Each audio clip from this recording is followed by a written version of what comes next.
জয় হিন্দ নমস্কাৰ। তো কেনেকুৱা আপোনাৰ খবৰ সকলোৰে খবৰ ভাল। তো কিছুদিন আগতে এটা ভিডিঅ' আপলোড কৰিছিলোঁ য'ত আলোচনা কৰিছিলোঁ যে কোন কোন ছাবজেক্টত কিমান মাৰ্কছৰ কুৱেশ্যন আহিব, ঠিক আছে। তো হয়তো ভিডিঅ'টো সকলোৱে চালাই ভিডিঅ'টো। তো এতিয়া কথা হ'ল যে সকলোৰে মনত হয়তো এটা প্ৰশ্ন আহিব পাৰে যে কি কিতাপ পঢ়িম, এটা কিতাপ পঢ়িলে হ'বনে নাই, দুটা কিতাপ পঢ়িলে হ'বনে নাই, নাইবা কি টপিকৰ ওপৰত বেছিকৈ ষ্টাডি কৰিব লাগিব। আৰু হয়তো সেই ভিডিঅ'টোত আৰু এটা কথা আলোচনা কৰিছিলোঁ যে অনলি চাকৰিটো আপোনাৰ নিৰ্ভৰ কৰিব জিকেৰ ওপৰত, ঠিক আছে। জিকেত যিহেতু প্ৰায় 50% কুৱেশ্যনছ আহে, সেইকাৰণে মই সকলোকে ৰিকুৱেষ্ট কৰিছোঁ আপোনালোকে জিকেত বেছি ধ্যান দিয়ক। ইফালে আপোনাৰ ধৰক মেথছ ইংলিছ যিমানে নাজানো কিয় আপোনাৰ যদি জিকে ভাল নাথাকে তেতিয়াহ'লে আপুনি কেতিয়াও কোৱালিফাই কৰিব নোৱাৰে, ঠিক আছে। তো সেইকাৰণে কৈছোঁ যে এক্সপিৰিয়েঞ্চৰ ফালৰ পৰা কৈছোঁ আপুনি জিকেত ধ্যান দিয়ক ভালকৈ। এইবিলাকতো ধ্যান দিবই, কিন্তু তাৰ উপৰিও যিহেতু কুৱেশ্যনৰ 46% বা 45% জিকে আহিব, সেইকাৰণে জিকেত বেছিকৈ ধ্যান দিব লাগিব, ঠিক আছে। তো বলক আজিৰ এই ভিডিঅ'ত সেই টপিকৰ প্ৰতি দুটামান কথা আলোচনা কৰিম যে কি কিতাপ পঢ়িব, কোনখিনি পঢ়িব, ঠিক আছে। তো চাওক, হয়তো ইতিমধ্যে আপোনালোকৰ SIৰ যিবিলাক কেণ্ডিডেট আছে সেইসকলে হয়তো নটিচটো পাই গ'ল যে 5 জানুৱাৰীৰ পৰা 5 জানুৱাৰী তাৰিখে আপোনাৰ SIৰ এক্সাম আছে। তো সেইসকলৰ ক্ষেত্ৰত প্ৰথমে SIৰ ক্ষেত্ৰত কৈছোঁ এটা কথা যে আপোনালোকে যিহেতু শ্বৰ্ট টাইম বুলি ক'লে তথাপি 15 দিন আছে, 15 দিনত বহুত চেঞ্জিং কৰিব পাৰি, বহুত কিবা কৰি দিব পাৰি। SIতো আৰু মেথছ আৰু কম আহে, গতিকে সেইকাৰণে কৈছোঁ যে যিহেতু SIৰ কাৰণে আপোনাৰ ধৰক ইণ্ডিয়ান লেভেলৰ জিকে চাব লাগিব মেক্সিমাম। তাৰপিছত অসম হিষ্ট্ৰীটো থাকিবই, অসমৰ জিকেটো থাকিবই, তাৰোপৰি আপোনাৰ স্পেচিয়েলি আপোনাৰ ইণ্ডিয়ান হিষ্টৰী হওক, Indian history, Indian polity, Indian constitutions, এইবিলাকৰ অকণমান চাব লাগিব। যদিও নিউজ পেপাৰ পঢ়াৰ অভ্যাস নাই, আপোনালোকৰ এক্সপিৰিয়েঞ্চ নাই, তথাপিও আপোনালোকে নিউজ পেপাৰ পঢ়িবলৈ অভ্যাস কৰক কেইদিনৰ কাৰণে, ঠিক আছে। বেছি দিন নালাগে, কেইটাদিনৰ কাৰণে, কাৰণ কাৰেণ্ট এফেয়াৰ্ছে মেইন আহে। SIত কাৰেণ্ট এফেয়াৰ্ছে মানুহে বেছি ফেইল কৰে, ঠিক আছে। তো সেইকাৰণে কাৰেণ্ট এফেয়াৰ্ছৰ কাৰণে নিউজ পেপাৰ পঢ়িব লাগিব। তাত আপোনাৰ ইকনমিৰ কথা, GDPৰ কথা চব আহি যাব।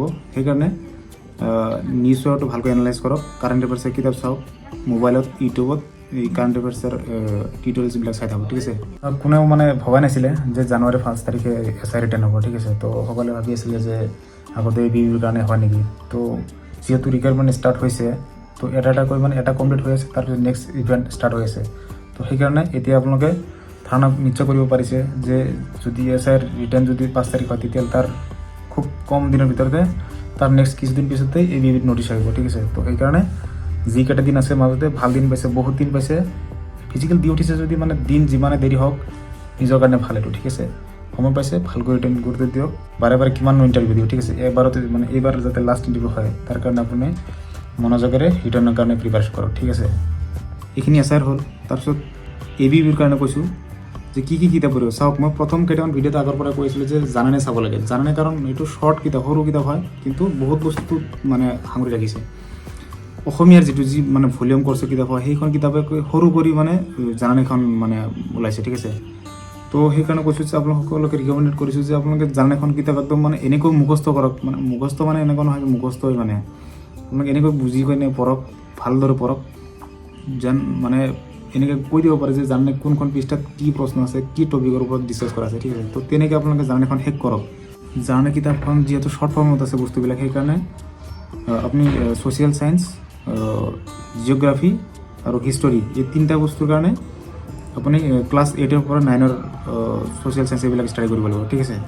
বাছ আপোনাৰ এইখিনিতে আপুনি জিকে আই হোপ ক্লিয়াৰ হৈ যাব। আৰু ইয়াৰ পিছত আপুনি কাৰেণ্ট এফেয়াৰ্ছবিলাক চাই থাকিব, ইউটিউবত চালে হৈ যাব।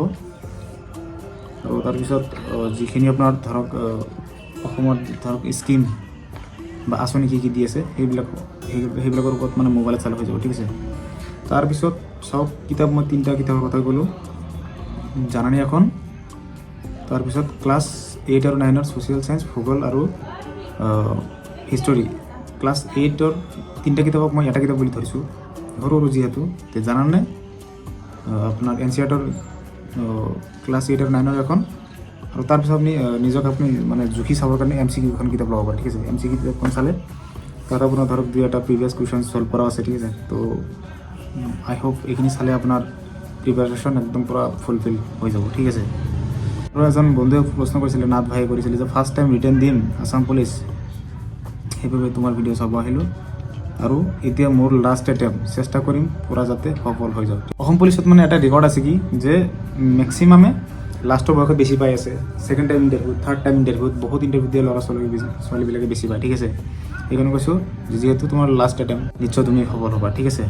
তাৰপিছত আৰু এজনে কুৱেশ্যন কৰিছিলে যে নেইনা G314 জিকেৰ কাৰণে কি চাম জনাব, জিকেৰ কাৰণে মানে কি টপিক, ঠিক আছে। টপিকৰ ওপৰত মানে এক্সট্ৰা এটা ভালকৈ ভিডিঅ' আনিব লাগিব, এই এটা ভিডিঅ'ত মানে কমপ্লিট কৰা নহ'ব, নিশ্চয় কম সময়ৰ ভিতৰত এইটো টপিকৰ ওপৰত ভিডিঅ' আনিম, ঠিক আছে। তাৰপিছত কবিৰ 481 ছাৰ ছেভ স্ক'ৰ কিমান হ'ব লাগিব, ছেভ স্ক'ৰ চাওক এইটো কেনেকৈ কম এতিয়া, মানে প্ৰথম যিহেতু কম্পিটিশ্যন যুগ, আপুনি 40 পাই চাকৰি নহ'ব পাৰে, ইফালে আপোনাৰ 20 পাই চাকৰি হ'ব, ঠিক আছে। আই হোপ বুজি পাইছে কথাখিনি। আৰু হীৰক দাসে লিখিছে যে মেথছ নাই নেকি, কিয় নাথাকিব, মেথছ থাকিব, অৱশ্যই থাকিব, কিন্তু হয়তো কম থাকিব, 7 পৰা 8 মাৰ্কছৰ মেথছ থাকিব, ঠিক আছে। আৰু মেথছবিলাক একদম ইজি টাইপৰ আহে, কেনেকুৱা 5টা 8, 4টা 8, 3টা 8, 2টা 8, এটা 8 প্লাছ কৰি কিমান হয়। কিছুমান ডাইৰেক্ট মানে ৰিজনিং থটছত মিলাব নোৱাৰে বস্তুটো, মানে বেলেগ হৈ যায়। টোটেল 9 কেট আছে সেইটো বহাই দিব, কিন্তু একচুৱেলি এইটো প্লাছ কৰিব দিছে, এনেকুৱা ধৰণৰ মেথছ আহে। তো মেথছৰ কাৰণে চিন্তা কৰিব নালাগে, মোবাইলত চালেও হৈ যাব। তো এইখিনিয়ে ধৰক আজিৰ ভিডিঅ'ত আলোচনা কৰিব লাগিছিলে, ঠিক আছে। তো ভিডিঅ' চোৱাৰ বহুত বহুত ধন্যবাদ। নেক্সট এটা ভিডিঅ'ত কি কৰিব, কোন টপিকত ধ্যান দিব তাৰ ওপৰত ভিডিঅ' ল'ম, ঠিক আছে। তো ভিডিঅ'টো চোৱাৰ বাবে বহুত বহুত ধন্যবাদ। জয় হিন্দ, জয় ভাৰত।